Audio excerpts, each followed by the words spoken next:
Hello, namaskar and welcome to Express News with me, Deepika, your window to quick and crisp 100 news and updates from the country and the world. Let's begin.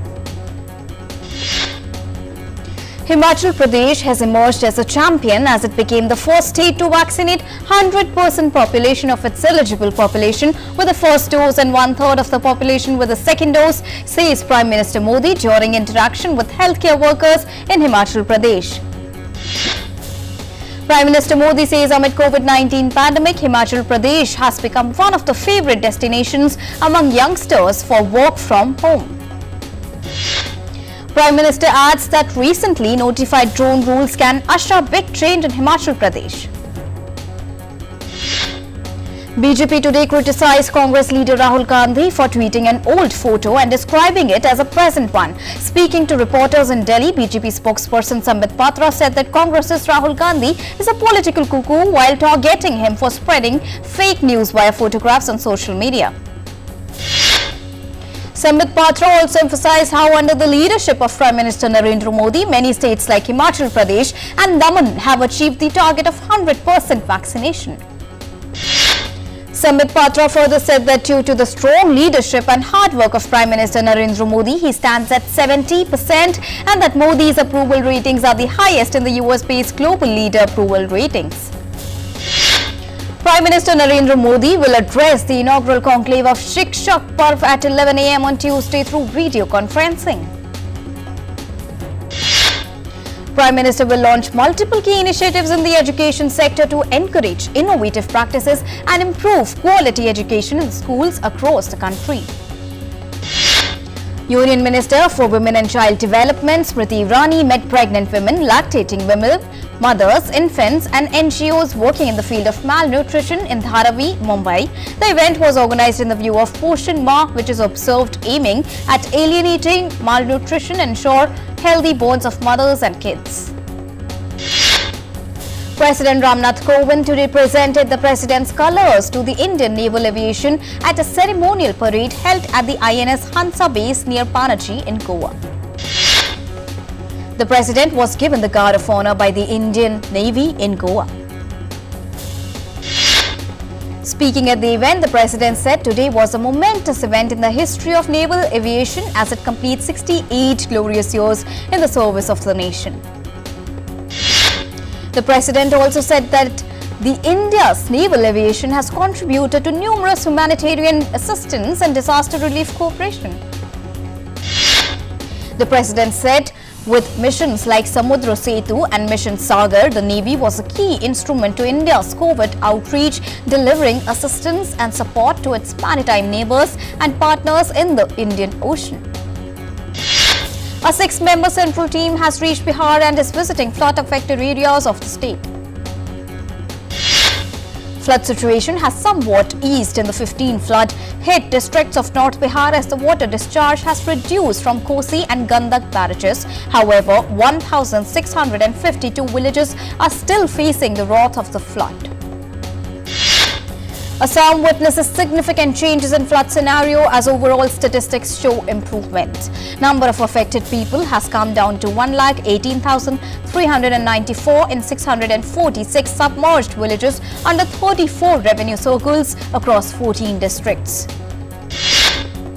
However, Golaghat and Darang districts of Assam are having above 45,000 flood-hit people, while 240 villages are still in a submerged state in Morigaon alone.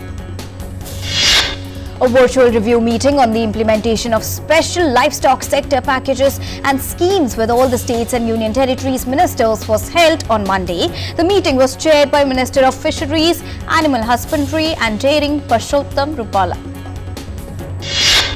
The deadly Nipah virus has re-emerged in India. A central team visited house of boy died of Nipah in Kerala and collected sample of rambutan fruits. India's COVID-19 vaccination coverage has surpassed the cumulative figure of 68.75 crores as per provisional reports till 7 a.m. today.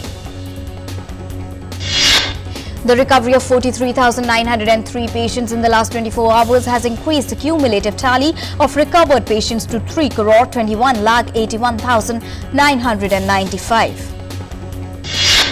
India's recovery rate stands at 97.44%, less than 50,000 daily new cases. That is being reported for 71 consecutive days now.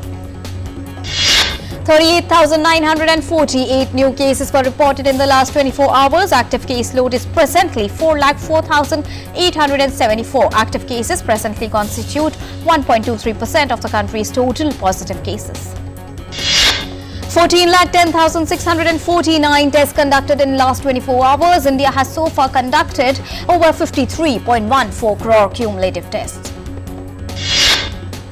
Weekly positivity rate stands at 2.58%, remains less than 3% for the last 73 days now.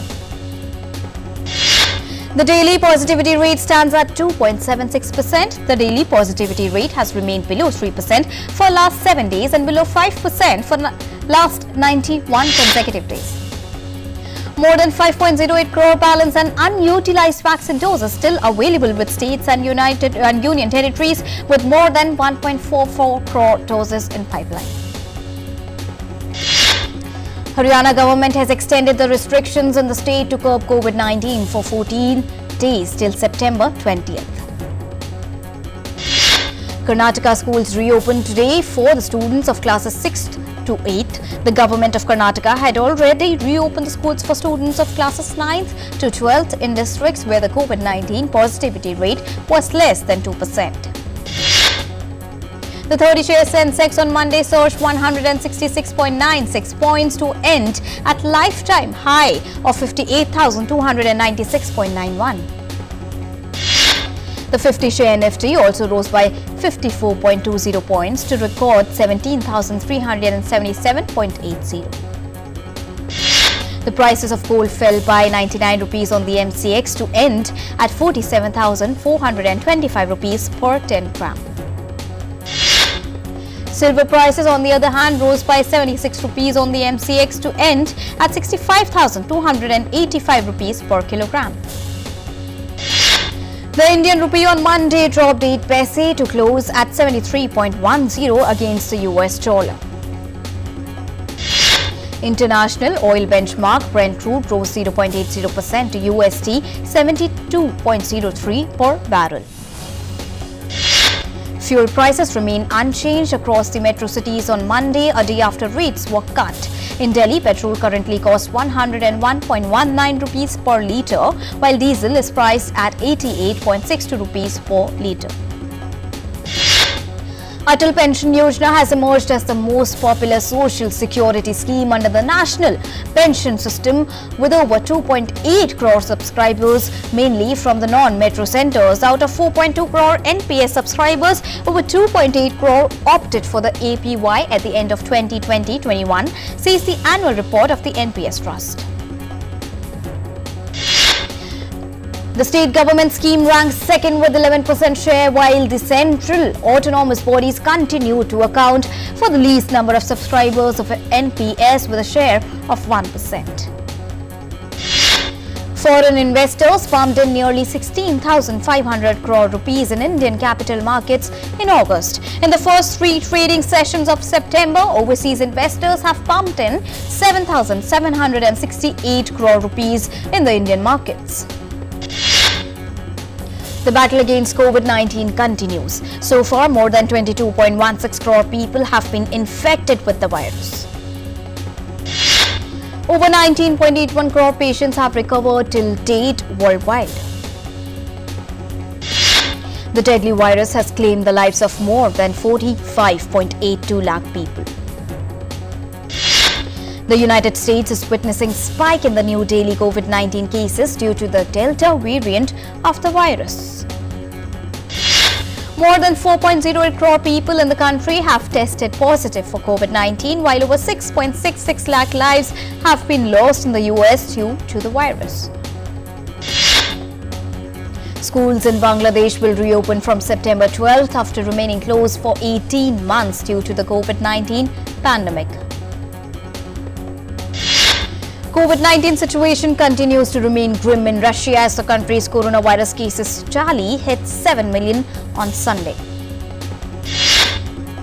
Italian Health Minister Roberto Speranza has said COVID-19 vaccines must be accessible to everyone as poor countries struggle to get supplies. Venezuela President Nicolas Maduro has said the country will start receiving the first coronavirus vaccine obtained by COVAX this week, following months of stalled attempts to obtain inoculations through the global vaccine program. In Amsterdam, thousands of people marched across the city to protest against COVID-19 restrictions in the Netherlands. A 33-year-old former U.S. Marine shot and killed 4 people, including a woman and a 3-month-old baby boy in her arms before surrendering to police in Central Florida. An 11-year-old girl was also wounded and had undergone surgery for 7 gunshot injuries. A self-described survivalist in body armor has been identified as Brian Riley. South Africa's jailed former President Jacob Zuma has been granted medical parole. 79 years old is serving a 15-month sentence for contempt of court at Escort Correctional Centre. The former President Jacob Zuma was jailed for defying a constitutional court order to give evidence at an inquiry investigating high-level corruption during his 9 years in office until the year 2018. Special Forces soldiers who staged an uprising in Guinea's capital on Sunday said that they had dissolved the West African nation's government and constitution and closed all land and air borders. Residents were seen celebrating in the capital city of Conakry soon after the country's Special Forces soldiers apparently ousted its long-serving president Alpha Condé.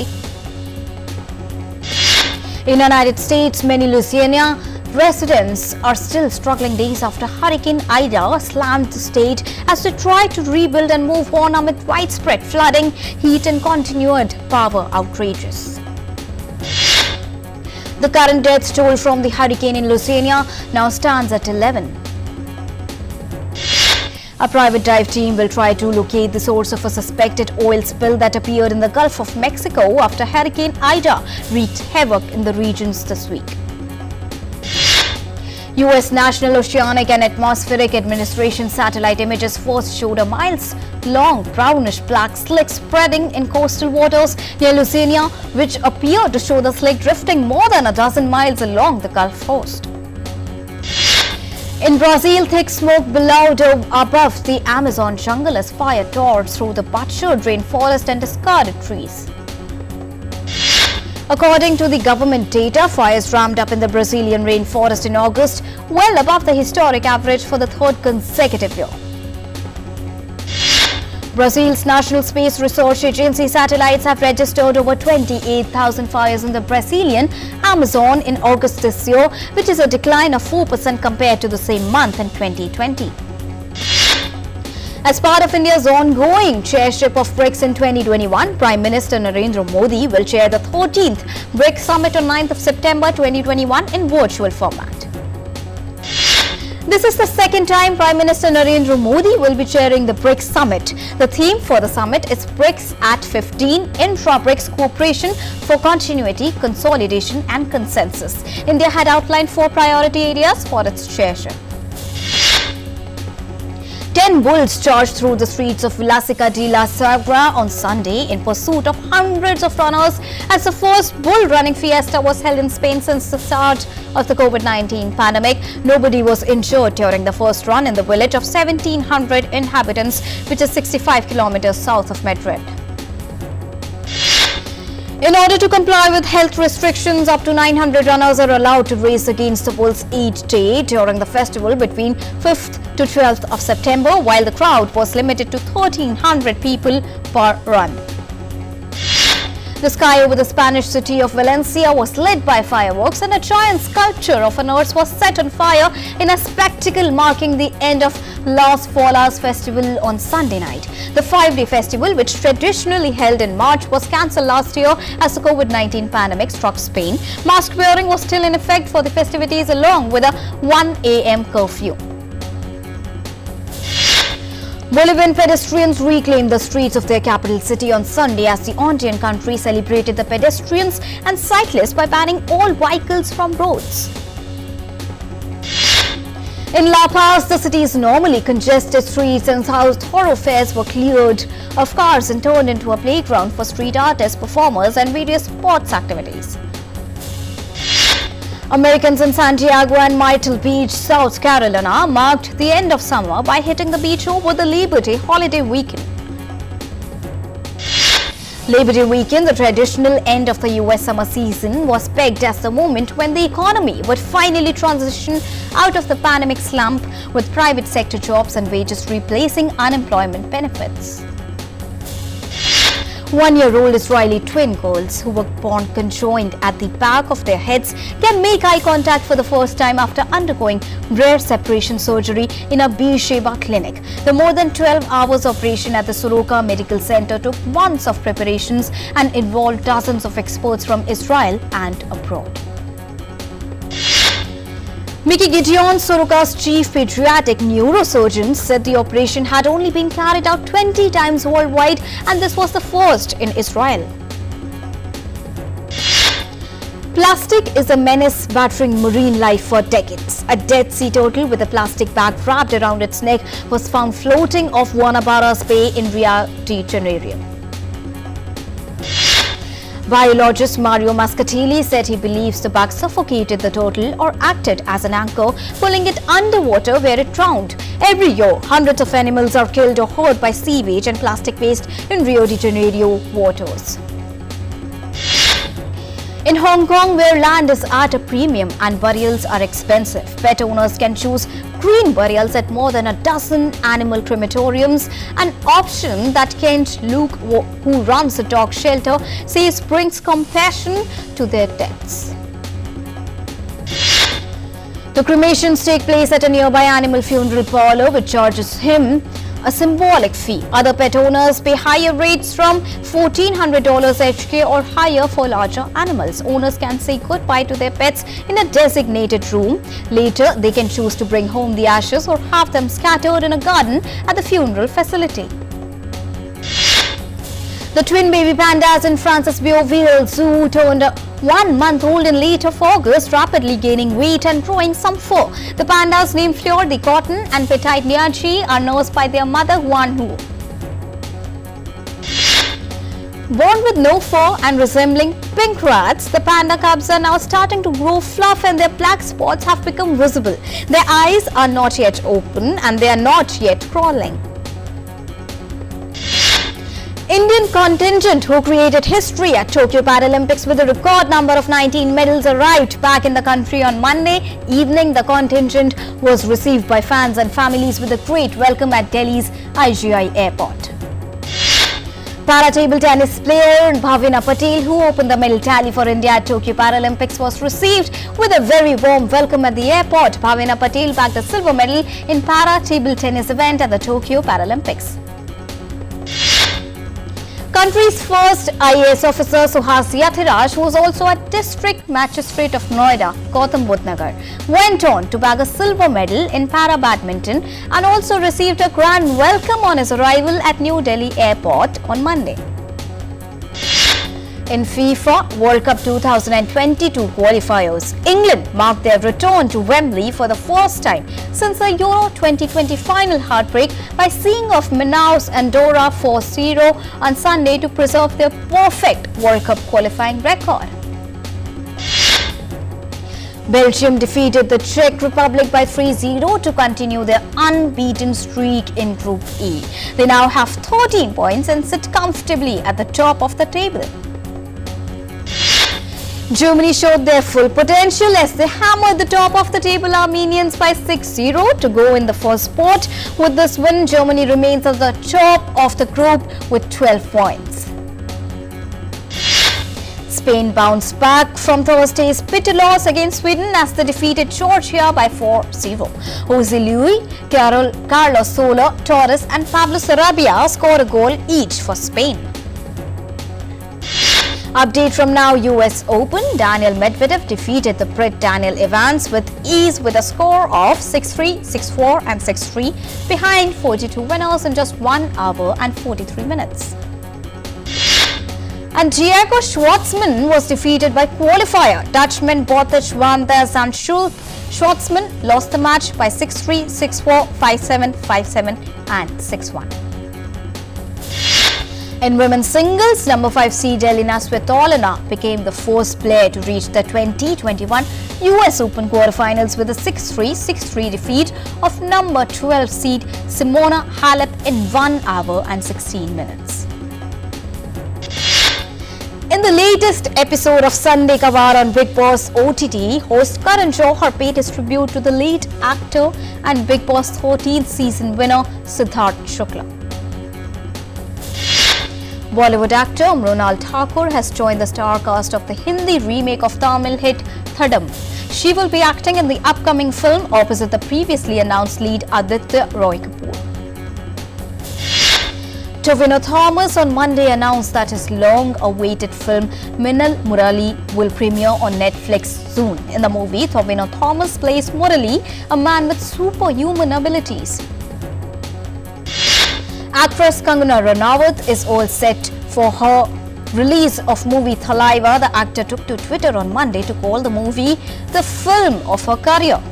The movie will release on 10th of September. Girls Aloud Sarah Haring has passed away after a battle with cancer, her mother announced on the singer's Instagram account on Sunday. She was just 39 years old. Setting the stage for the upcoming Aquaman and the Lost Kingdom sequel, the new look for Aquaman has been unveiled by the movie star Jason Momoa on his social media. Harvard University has officially renamed its Fine Arts building in honor of its late alumnus and Hollywood actor Chadwick Boseman. Marvel's Shang-Chi and the Legend of Ten Rings is breaking records at the box office now. The film has grossed $71.4 million from 4,300 locations in the United States in just 3 days. Hollywood star Kate Hudson arrived at Venice Film Festival red carpet to premiere her new movie Mona Lisa and the Blood Moon. Hudson and South Korean actress Jeon Jong-si play two outsiders on a collision course with their surroundings in the movie. Actors Cecile Dufrance, Benjamin Voisin, Vincent Lacoste, Salome Devoyles and Juan Balibar attended the premiere of period comedy Lost Illusions at Venice Film Fest. The stars of the films were joined by director Xavier Sionale. Well, that's all for now in this bulletin, but news continues here on DD India. Keep watching. Namaskar.